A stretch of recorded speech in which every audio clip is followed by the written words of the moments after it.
Hey everyone, welcome back to another quick how-to.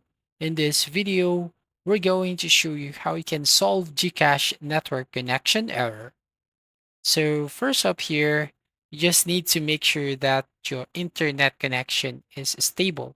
So to solve the issue, you can try using your Wi-Fi if it's stable internet connection, or you can try your mobile data to make sure that you have the strong internet signal or fast internet connection.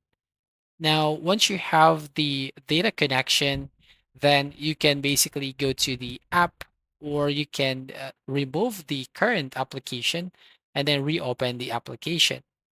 Now, the next option or next method to solve the issue is by updating your application. So you go to your Google Play Store if you're using Android and App Store if you're using iOS device. And then go to the search box and type GCash.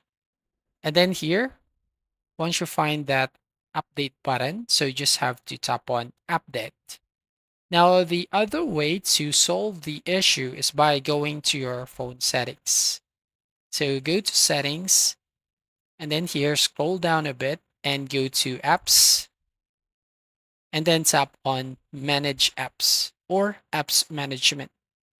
Now from here, you should have to wait for a few seconds and then use the search box at the top and search for GCash.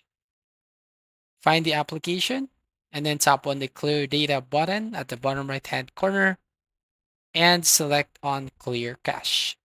So with this, it will solve the issue on network connection. So that's all. Thank you for watching. Please like and subscribe and see you in the next video.